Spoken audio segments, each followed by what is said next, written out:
and it's my great pleasure to welcome you to this latest installment in our Linnean Lens series. I was counting it up just now. I think this is number 15, which is pretty good going. And it's my great pleasure to welcome our head of collections, Dr. Isabelle Chamontier, who's going to talk about an artifact from the Linnean collections, a group of beautiful wax seals. I think we're all dab hands at this by now, but I'll just explain that Isabelle will speak for about 30 minutes, I think, maybe just a touch over. It's a packed program, I understand, so we might overrun a little. And then I'm hoping that the rest of the hour, 45 minutes to an hour, we can devote to questions. And if you look at the bottom of your window, you'll notice that there's a Q&A box.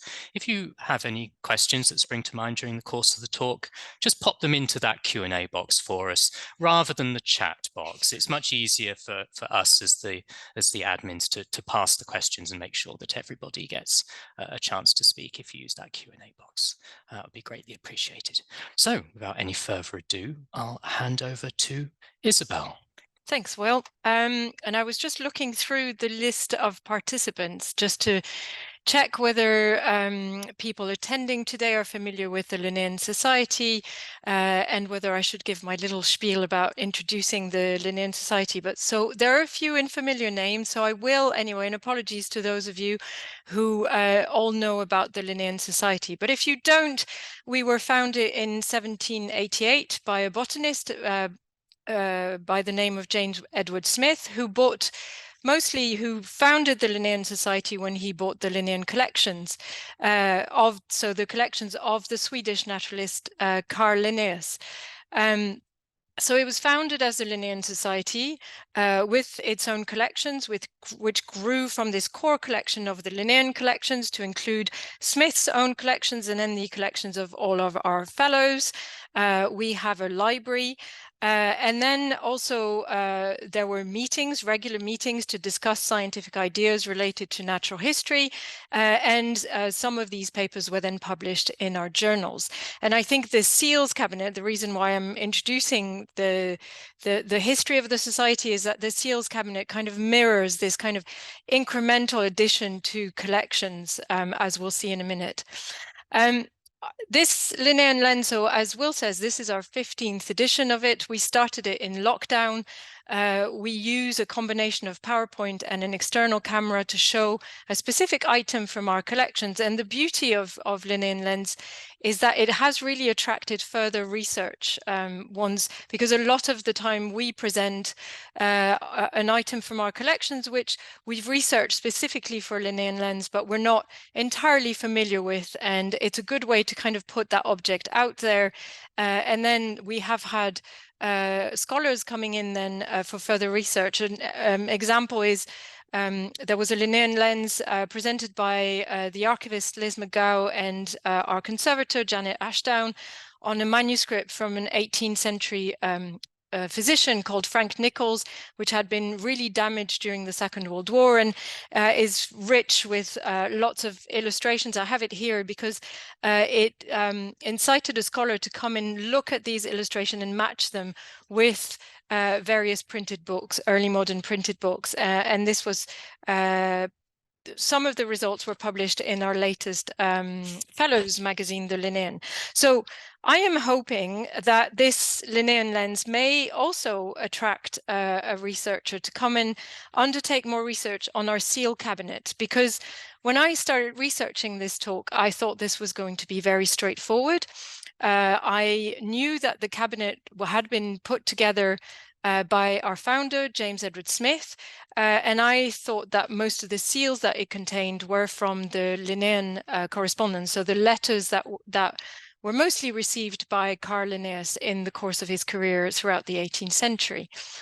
And in my head, I would just present some of these seals, possibly reunite them with some letters, and talk about a little bit about Linnaeus and his correspondence. But the more actually straight away, I should have known that in our collection, nothing really is straightforward. And it always ends up being more complex, but also more interesting, as a result. Before I dive through, though, I would like to explain a little bit about seals. Obviously, I think a lot of you will know about the function of seals in the 18th, 19th century, which is basically applied, the word seal is applied to the impression left by the stamping of an engraved metal or a die or matrix, which has been pressed into a material, generally wax. And seals were used throughout the Middle Ages to authenticate documents, so acting in a way like a signature. But in the 18th and early 19th century, before the advent of envelopes, it was used to hold together the folds that made up so you'd have the letter, which was folded, and I meant to do this before, in ways in which the letter would kind of stick together, and the seal, I'm not going to attempt to do that on live, actually it's not working out, and then the seal would come to hold these folds together. Of course, the seal also had the function of making that letter secure, because once it's broken, it's quite obvious that the letter has been read. And intricate folding also combined with the seal increased that security. There's a great project called the Letter Locking Project, which has done some fantastic work on researching the ways that letters were folded in the early modern period. And indeed, some of the letters were folded in such intricate ways that it was impossible to actually unfold them without destroying them if you're not the recipient who's au fait with how the letter has to be unfolded. And some of the teams at the Letter Locking Project were able to read those letters virtually. So I advise you to look at their website. Maybe Will can find the website and put the link online. So back to our seals cabinet. As I said, I discovered this was much more complicated and so much more interesting. As soon as I pulled out the first drawer, and I realized that most of the seals, all the seals in the first drawer, the second one, the third one, and the fourth one had nothing to do with Linnean correspondence. In fact, they're all seem to be later, from the 19th century, so clearly not Linnaeus related, as he died in 1778. So generally what we do for Linnean Lens is that we start with an introductory PowerPoint, and then we go to our external camera to have a look at the object. In this case, I'm going to do the opposite, because the cameras, we had some trials and the camera is just not strong enough to show the seals. So I've had to take quite a few pictures of the seals, work on them as well so that they can show. They're not easy to photograph, so hopefully they will show on the PowerPoint. But just to give you a sense of the cabinet itself, I'm going to start with, thank you, Will, with the cabinet, which is here. And then we'll go to the PowerPoint. So the cabinet is made of mahogany, and it's opened with a door. As you can see, I used to have a key, but I think that key has disappeared or is no longer with the cabinet. So if you open the door, you see there are 15 little drawers, and I'll come to these in a minute, but just to continue with the exterior, it's kind of in need of repair, and we do have an Adopt Lin program which funds the conservation and preservation of artifacts, but this hasn't been seen yet by our conservator, so I'm not sure how much it would cost to conserve it. It has two handles which tuck in on the sides to help you lift it. And as you can see as well, I'm going to try and some of the molding, decorative molding on the top has disappeared. It's actually kept in the last drawer of the cabinet, which seems to be a dumping ground for various seals that haven't been or haven't been dealt with, and all the moldings that have disappeared. It's one of its foot is also loose. I'm going to try and, well, no, I'm not actually, but this is loose, and if you lift it, it falls out. So that's the external bit of the cabinet. If we open it now, There we go. So as I said, there are 15 drawers. Each is divided into 5 rows of 8 seals, so can hold up to 40 seals per drawer. But as you can see from the first drawer, they're not all filled in. And altogether, the cabinet contains 538 seals. We do have a list that was, I think, drawn up when the cabinet was received, but that list is incomplete. And I have a feeling as well that it lists the seal in an order different from what they are now. So since its receipt by the society, it hasn't been listed. And I'll talk a little bit more about the provenance when we get to the PowerPoint. There are interesting seals in there. I haven't got that one in, and funny enough, in this drawer, they're all in the other way around. But for example, this is the seal of William Hogarth, dated 1757. So it became apparent that this was not linked to Linnaeus because they are the first 4 drawers are basically arranged thematically. So if you open, actually, we'll go for drawer 3. And it'll become apparent when we go to the PowerPoint, and you might not be able to distinguish all of these, but they're all representing heads, basically. So they've been put together in a way that is thematical. Drawer 2 is mostly about organizations. I'm going to try and take it out. So you've got things like the Society of Arts and Sciences here. Here is the Portsmouth Philosophical Society. And I think somewhere here is the House of Commons Library seal. And I'm aware that you can't see them very much. So we are going to move to the PowerPoint. But just to let you know, so these 4 first drawers are thematically arranged. And then from drawer 5 to 11, they're all alphabetically arranged according to the person whose seal it was.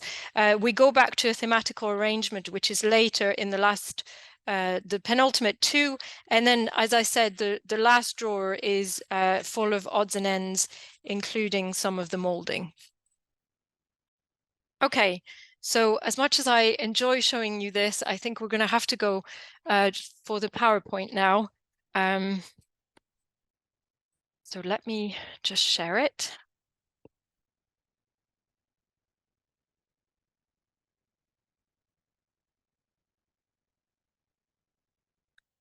So that we can delve a little deeper into that seals cabinet. Right. So it is possible to, and actually I assumed that the seals cabinet had come to us with a lot of Smith's own archives. So when he died in 1828, but in fact it didn't. And we have a project archivist right now, Alex Milne, doing the cataloging of our domestic archives, which has revolutionized the way we can undertake research on our collections. And so, for example, it was very simple for me to find, or for Alex to find it for me, this letter dated 14th of January 1932 by someone called Ella Pierpoint Barnard. And I decided to show it to you because, first of all, she's got quite an extraordinary handwriting. And she writes, "My husband, Dr. Francis Pierpoint Barnard, has bequeathed the cabinet of seals belonging to Sir James Edward Smith, his great-grand uncle to the Linnean Society." And then there follows some portraits that came with the seal cabinet as well. And there's this lovely note at the back saying, "I am sending the cabinet by passenger train, insured, thankfully, and hope that it will arrive safely." So it did arrive safely, thankfully. But it became apparent that the reason why the cabinet holds much more than just Linnaeus or Smith seals has to do with her husband, Francis Pierpoint Barnard. So he was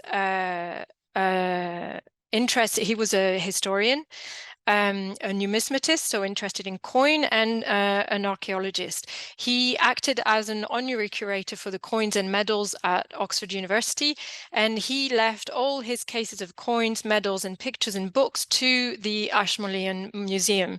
But all the former possession of his great-grand-uncle, Sir James Edward Smith, so our founder, came to the Linnean Society, which is how we ended up with this seal cabinet. His interest in antiquities and history and archaeology is really reflected in what seals he acquired or was given and how he collected them. So I'm going to start with this kind of later provenance of the seals, and then I'll go back to the older ones towards the end of my presentation, because I'm pretty sure that almost all the first four drawers are, and some of the ones that are inserted in the alphabetical series are some of his seals, starting with his own seals and those of his family. So we have here at the bottom all the various seals of the Barnards, whose motto was bear and forbear. You have it here with a bear in the seal, and it's quite illustrative of how a seal can also change and evolve throughout several generations of the same family. His own seal is here, Francis Pierpoint Barnard, and that is the one of his second wife who wrote that letter to the Linnean Society. I'll go through some of the drawers and pick out things of interest, but as you'll see, there's a lot of question marks on a lot of the provenance, and I think there's quite a lot of research needing to be done. So, as I said quickly when I was showing you the cabinet, drawer 3 is full of what I've called heads, for want of a better term. For example, so I'll pick some of these. On row 3 here, about 4 or 5 of these heads are Shakespeare, but as you can see, if you turn the seals around, there's very little detail that helps to know who these seals were from and how they were collected. Two or several of them have what I think is Smith's hand. So this is a head of a representation of Erasmus, but I haven't been able to trace a letter from an R. Taylor in our Smith Correspondence. So again, I've hit a wall here. Similarly with this, which is a head of Michelangelo, and might have come from to Smith from William Roscoe, a banker and a lawyer who we know was also an art collector. And we do hold in our collections 94 letters from William Roscoe to James Edward Smith. I haven't had a huge amount of time to do in-depth research for this talk. So ideally, what would need it to be done is have a closer look at these letters to see if a seal of Michelangelo is referred to when he's writing to Smith. I quickly showed the drawer 2, which was representative or organizations and societies. So the ones I pointed out were the Society of Arts and Science, which is here. I had this Portsmouth Philosophical Society, and the House of Commons seal is here. But as you can see, a lot of them just don't have much information. In fact, most of the information is generally at the back. And I was intrigued by this one, for example, which I've highlighted and blown up here, because it indicates scarab here, but I can't see a beetle, or I mean, it looks more to me like a bird, unless the scarab is what's on top. So this is full of question marks. The reference to whole Louth is another one, and there are quite a few seals throughout the seals that I think came from Barnard, referring either to whole Louth as the first 2 seals here, or to Louth Hall. And I'm not sure whether that refers to a place. There is a Louth Hall in Louth in Ireland, which is the ancestral home of the Plunkett family, but I can't. A quick look by the archivist Liz McGow on my behalf revealed no particular links between the Barnards and the Plunketts. What I find also interesting is that for Barnard, the interest is not so much the provenance of these seals, it's really what they represent. So you've got Cromwell here, Hercules, and this is unnoted, but again, it's a representation very possibly derived from an antique piece. So there is a lot of interest in the Hellenic and the Greco-Roman world. It is possible to identify donors, although once again, I think more research would be needed. So the one on the left is ideal. It's got so much information that it tells you where this face of Hannibal came from and who gave it to Barnard. So ex dono, it was given by Albert Hartshorne, who was a fellow of the Society of Antiquaries on 22nd of October 1906. Hartshorne was an English archaeologist. And in fact, I think there's a lot of links here with the Society of Antiquaries. So I think it could be interesting. This seals cabinet could be very interesting to some of their fellows. Edward Heron Allen, so I'm not sure what the J is for there, but Heron Allen was an English polymath, writer, scientist. He was a fellow of the Linnean Society, and he was also a Persian scholar who translated the works of Omar Khayyam, so which explains the Persian or Arabic script on the seal. But again, ex dono, it was given to Barnard by someone with the initial, I think that's an F, YP. I don't know who that is. And finally, this kind of little, again, Hellenic or Greek ship seems to, I think that is Argonaut with the G backwards, but I haven't been able to identify who is king, for example, or what S yacht refers to. So apologies, this is going to be like a long list of unknowns, but just to show you how much work can be done, but I think also how much can be gained from it. If we look at another donor, so this is someone either called Edith Bellow, and I don't know if this is the same person, L. Bellow. The indications are she actually, or they, come back a lot in the seals. They seem to have donated a lot of the seals to Barnard. The indication here that she might have been a fellow of the Society of Antiquaries, in fact, I think she may have been too early to become a fellow as a woman of the Society of Antiquaries, but certainly I've been talking to librarians and archivists at the Society of Antiquaries who were able to find someone called Edward Milligan Bellow, and Edith was his wife. So there is a link here to the antiquaries. And obviously, as you can see, again, an interest in the Greco-Roman world with Leda here represented in one of the seals.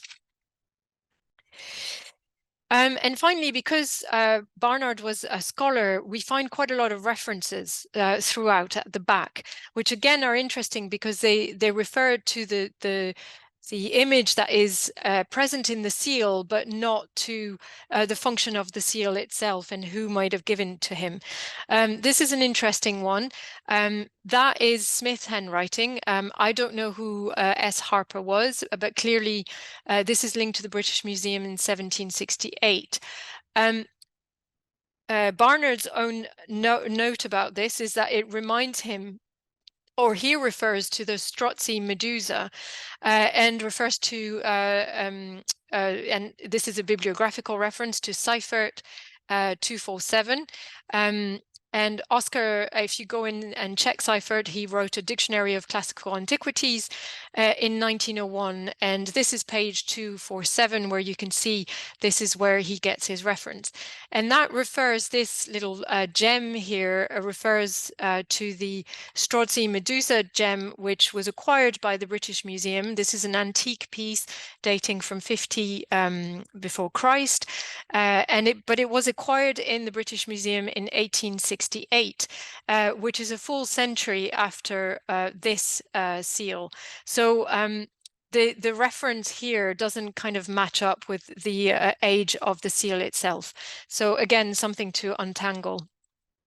And there are lots more references throughout, which I haven't been able to trace. With this is Jassy or Tassi. I don't even know what that means. And it refers to something that looks like a witch, which was an intriguing. There's lots of really nice little seals. I wish I had had time to do more research. And again, this Apollo, which is used by Francis Chantrey, which was of interest to me because we have a bust by Chantrey in our collection. He sculpted James Edward Smith, and it's in our meeting room.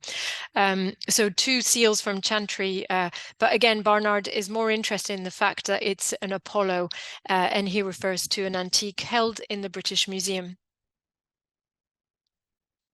So that's it for Barnard, and I will finish. The last bit of my talk is on the original provenance of the seals, which is basically Smith putting on display seals that were cut off from the Linnean Correspondence. Linnaeus corresponded with about more than 600 people throughout his lifetime, and most of those letters were purchased with the collections that came to Smith and acted as the core collections of the Linnean Society. Smith detached about 40 seals from the Linnean letters, and then he inserted some of his own in the collection as well. And many of the naturalists of the time are obviously represented in those drawers that are arranged alphabetically. So people who are familiar with the history of natural history in the 18th, 19th century, some of these names will be very familiar. They are the networks in which Linnaeus and Smith kind of moved in. So just to show you, unfortunately, I didn't account for the top of the Zoom bar. So apologies that you can't see the very top, but some of these names will be familiar. I'm just going to kind of quickly go through them through a few drawers so you can see them. There's Michel Adanson there, a French botanist who kind of introduced the taxon of family. William Ayton from Kew, Joseph Banks, obviously, and we'll come back to him. Who else do we have here? John Bradby Blake, who was a supercargo for the British East India Company in the 1770s and corresponded once or twice with Linnaeus, and he was based in Canton, as is indicated here. If we move one drawer down, so this is drawer 6, this is where you find all the Barnard seals. But also John, actually, Johannes Berman, a Dutch botanist and physician. The 2 Chantrey seals are here. And then a collection that I'm very fond of in our society are the papers and notebooks of John Ellis, for which we have 4 seals in this collection. John Ellis was a British linen merchant and a naturalist. He corresponded with Linnaeus, and he was royal, I can never remember what his official title was, royal envoy to Florida, or something like this. Actually, having a seals collection as well shows you how seals can, in this case, this is not the case, but can evolve throughout someone's lifetime. And we'll see this with Linnaeus in a little bit. And one more, just to show you a little bit of everything. You've got Albrecht von Haller at the top here. Again, we've got several of his seals, which seem to change. Bernard and Antoine de Jussieu, so uncle and nephew, who were at the Jardin du Roi in the Botanical Garden in Paris. Nicolaus von Jacquin, where is he here, who also corresponded with Linnaeus from what was then called New Mexico, and others. If we move down to the next one, we've got a few people who were associated with the Linnean Society. So Lambert, for example, or Letzham. You've got Professor Hooker there, but what I'm going to concentrate on and finish with pretty much, I think, oh, not quite actually, sorry, are the seals from Linnaeus. We've got four from Linnaeus and one from his son. And if we blow them up a little bit, you might need to minimize me in the corner to see them, but they really show how seals evolved throughout someone's lifetime. So two of the seals were used from the main part of Linnaeus's life, 1745 to 1756, and of course they depict his signature flower, Linnea borealis, the twin flower, which he usually holds in his hands in all his portraits, and you have a picture of it here on the right. So it's no surprise that it figures on his seals. But once Linnaeus got ennobled, sorry, that doesn't have the date. This seal here that is dated from 1771 actually was used by Linnaeus from 1763 when he was ennobled by the Swedish crown. So it has his coat of arms in the middle here. It's much more imposing than Linnea borealis. And then this seals, which also has a Linnea borealis, is very rare. And this is thanks to some of the work that Eva Nyström did for us on the seals for one of our treasures books. So it's very rare, and it's only found in a few of Linnaeus's letters. So one of the things that I wanted to do, and I'm going to stop, this is going to be my last bit, was reuniting the seal and the letter, because to us, I think archivists today, it's unthinkable that we would cut off seals from a letter. When you get an archive now, its integrity is very important, and to take the seal out, it destroys part of that integrity.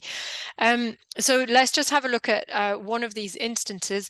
Klas Alströmer was a student of Linnaeus in Sweden, in Uppsala, and he traveled throughout Southern Europe and he collected quite a lot of plants for Linnaeus. And then once he came back, he established a botanical garden and a natural history museum near Gothenburg. He wrote 32 letters, or at least we have in our collections 32 letters to Linnaeus between 1759 and 1765, and all of these are online on our Linnean collections.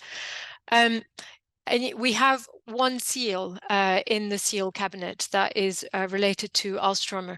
So linking back that seal to the letter can be quite tricky. And if I've had a quick look at the correspondence, and because the seals have all been lifted off and then pasted on pieces of cardboard, it's actually impossible almost to know what the back of the seal is to see how it would relate to the letter. So as I said, the timing or the kind of the image of the seal itself can help if that has a change throughout an individual's lifetime. But in this case, there were several options. Perhaps it's this letter, perhaps it's that one. I actually think it's this third example, because I have a feeling most of them were just cut through by Smith. So it can be quite tricky. Sometimes if the seal is black, as the case with Joseph Banks, that's a good indication. Well, for a start, there is only one letter from Joseph Banks, so in our collection, so that it was a pretty good match. But also there are black residues of wax on the letter itself, which means that in this case you can really link the seal to the letter. And I couldn't but mention one of our favorite letters in our collections, which is basically, I always introduce it as fan mail from Jean-Jacques Rousseau, the French philosopher, to Linnaeus. Rousseau was a huge fan of Linnaeus. He wrote to him from Paris on the 21st of September 1771, and it's a lovely little letter where he talks about reading his Linnaeus's Philosophia Botanica while ambling through the Alps. It ends in a very 18th century over-the-top way. Adieu, monsieur, continue to open and interpret to men the book of nature. And then further on, I read you, I study you, I meditate upon you, I honor you and love you with all my heart. And as you can see, there's no space for the address or the seal on this particular letter. So Rousseau actually enclosed it within another piece of paper that, or another sheet that acted as the envelope, and then he appended his own seal, which has his motto on it: Vitam impendere vero. Here you can just about see it, which means one's life is dictated by the truth. And here is the envelope, which is kept next to the letter in our correspondence. And as you can see, there's a very neat little square that's been detached from it or cut through, and you can put the seal on there. So again, a really nice match. So in conclusion, I'm going to stop there. As I hope I've shown, this seal has a much more complex, seal cabinet, sorry, has a much more complex provenance than, well, I initially thought, because it contains not only seals from Linnaeus's letter, but also the ones from Smith letters, and also the ones from Barnard's collection. So until Smith, I think for Smith, it was probably an object of curiosity that was put together, especially for naturalists, because the seals would have kind of, naturalists would have related to them. Then when the seal cabinet goes to his great-grandnephew, Francis Pierpont Barnard, who inherits it, he continues the collection in a completely different way, orientating it towards more of a historical interest, and seals that really represent antiquities and historical figures. So it's quite different from what Smith had in mind at the beginning. And because of that, and because of the way the seals are presented, I think the cabinet also tells us quite a lot about the practices of collecting, how to display them, how to arrange them. We've got arrangement that are thematical and alphabetical within the same cabinet. And all in all, I think it's an object that is really deserves much more research and a proper listing. Thank you. I'll stop sharing. Thank you, Isabel. That was fascinating. Right. As I said, if people have questions, please do pop those into the Q&A box at the bottom of your Zoom window. We've already got a fairly impressive number coming in, so I'll make a start. We have two questions from Cheryl, which I'm going to lump together, I think. Cheryl asks, is the wax used the same as we use for candles today, or is it a different material? And how is the wax colored? Yeah. So can I preface this by saying that this is really not my specialty. So I might not be able to respond to a lot of these questions. They are, I mean, in the early modern period, you've got different types of wax depending on the quality of the candle. And you probably know some of this as well. So please compliment if I forget something. So the wax is different. I mean, candles are more or less expensive if you can afford proper wax. Otherwise, it's kind of mixed with fat as well. So the wax would vary.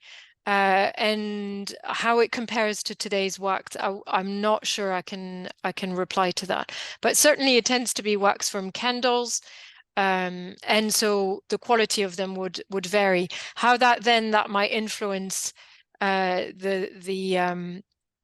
the seal itself survives, because some of them are a little bit cracked as well, and quite delicate. Some of them are beautifully preserved, but some of them haven't survived that well. So how the wax influences the preservation of the seal itself, then I'm not a conservator, so I wouldn't know. Thank you. And about the colouring of the wax, I knew a little bit about this from a previous exhibition. No, go for it. well, don't eat your wax for a start, because it's often the red is lead oxide. And I think that's where the red colouring often comes from. The black, I think, was often something called lamp black, which is soot gathered from lamps, like a sort of like carbonized dust, and that gives you the black color. But you can also get quite fancy colors, like sort of golden colors with little bits of sort of pyrites, sort of ground up fool's gold mixed in. They even added things like shellac to wax to make it almost hard and sort of brittle when it dried, which is why it looks a bit painty.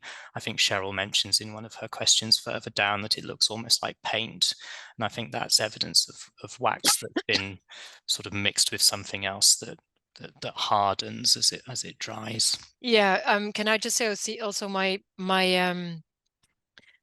images are heavily doctored in order to kind of throw into relief the image within the seal. Otherwise, it's very difficult to capture with a camera.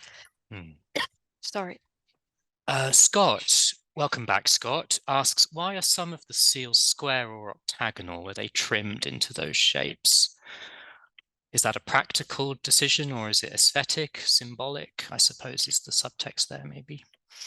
Yeah, again, I'm not entirely sure. Do you know, Will? No, not at all. No. I mostly concentrated on the content of the seal cabinet, and I have to say I didn't have time to do any research on the material culture that goes with the wax. But well, the thing is with letters, you kind of get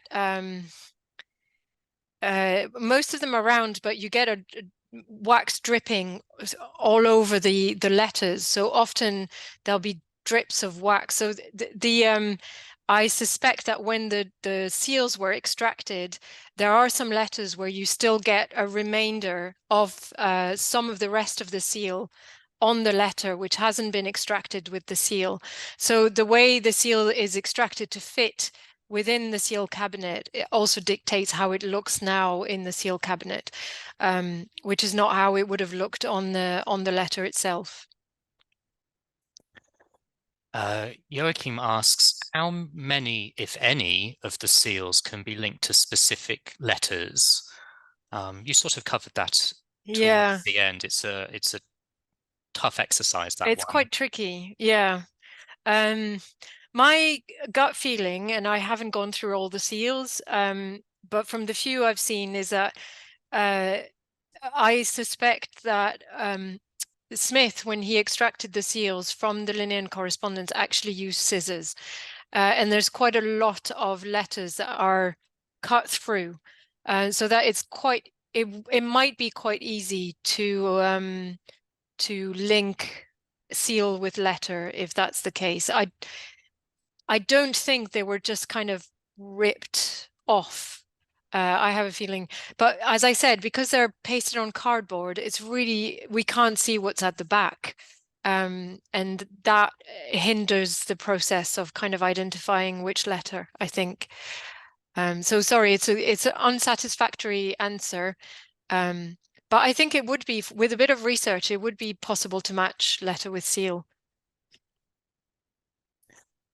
Ray asks, do we have a seal for the Zoological Society of London? I haven't seen one. Are they mostly personal seals, institutional seals? There's that second House of drawer Commons. which has one, and there's one for the Horticultural Society which has a lovely tree. But I haven't seen one for the Zoological Society. I can have a look, Ray. There's also some that are just really, I wouldn't even know where to start. I meant to put it in and I didn't, but there's one that is just like a labyrinth and there's nothing at the back, and how do you go about identifying this? So this is my lack of knowledge of how you deal with seal research, because I suspect there are dictionaries of seals out there. And I suspect I thought some of the references from Barnard might link to some of these seals reference books or dictionaries, the way you get a watermark compendium, for example. But I get the sense that his references are more historical or archaeological in nature, rather than kind of a seals registry, which is almost what we would need here. On that note, Peter Berry very kindly says that he's a genealogist and would have fun looking up some of the various names, and asks if he could have a copy of the slides Oh yeah, afterwards. I feel yeah, sure no, that no problem. we'll find Yeah. your email, Peter. In fact, this is all going to be online on our YouTube channel. But I don't mind sending the slides, yeah. If you drop an email to library@linnean.org, Peter, we'll pick that up and send them by return. I'm sure that will be fine. Moving on, Sarah asks, why do individuals change seals? Do they wear out or break? Yes, and then as we've seen, so yes, that yes, they do. They wear out. But also as we've seen, the way the person wants to be represented from his seal or his or her seals, there's a few women in there, might vary throughout his lifetime. And a good case in point was Linnaeus, for example. From the moment he gets ennobled, then, you know, his seals goes from a planned to his coat of arms, which has the draperies around it, which looks much more impressive, official. So there is that as well.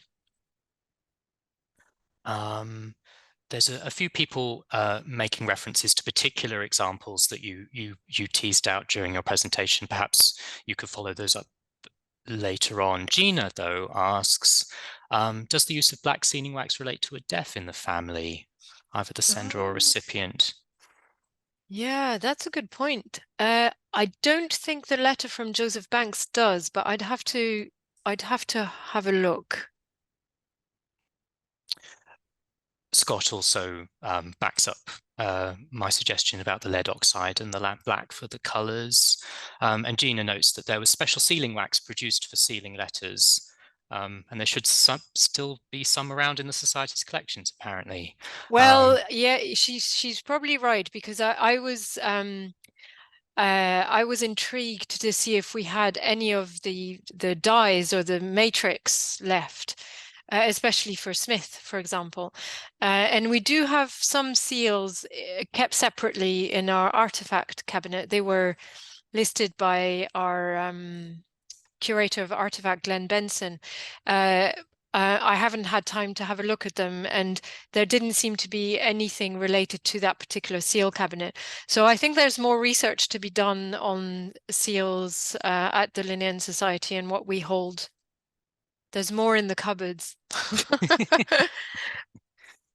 My, well, I think we've come to the end of the questions. There's a couple more here. I don't know if you can see them, Isabel. No, I haven't. I've trusted you to. Sorry. So Caroline asks that wonders whether Lauf Hall might be Laufer or Lover Hall. Yes, possibly, because the two dots indicate that, well, to me, it would indicate that they're both Louth and Hall are abbreviated, but it's a Louth with a U rather than a W. So, yeah, I don't know. One's in Ireland and the other's in, I don't know where Laufer Hall is. Is it in Well, Wales, I Louth think? Hall is in Ireland. I don't know where Lowther Hall is. Yeah. David Hibbler wonders whether the name L might be EM. I wondered that, actually. I can't remember the surname now of the example you pulled out. Should I go back to the PowerPoint very quickly? This is like crowdsourcing your transcriptions, isn't sorry, it? hang on. Let's have a look.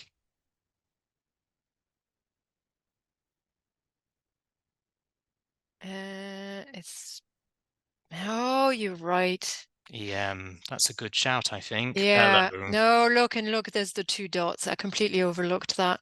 Yeah, yeah. Thank you. Very good. And Edith was his wife. So yeah, okay, that makes so much more sense. Great, thank you. And then lastly, Caroline suggests vitam impendere vero might mean to stake one's life for the truth. I had a life devoted to truth. Yes, I did that without looking at my notes, but I had looked it up because my Latin is no longer good enough. Mine neither. But and what did I find? Oh, it's gone in my notes now. So I wasn't looking at my notes when I was talking about, but yes. But I think we get the idea. Yeah, yeah. I think that's the end of the questions, unless anybody has any last points they want to raise.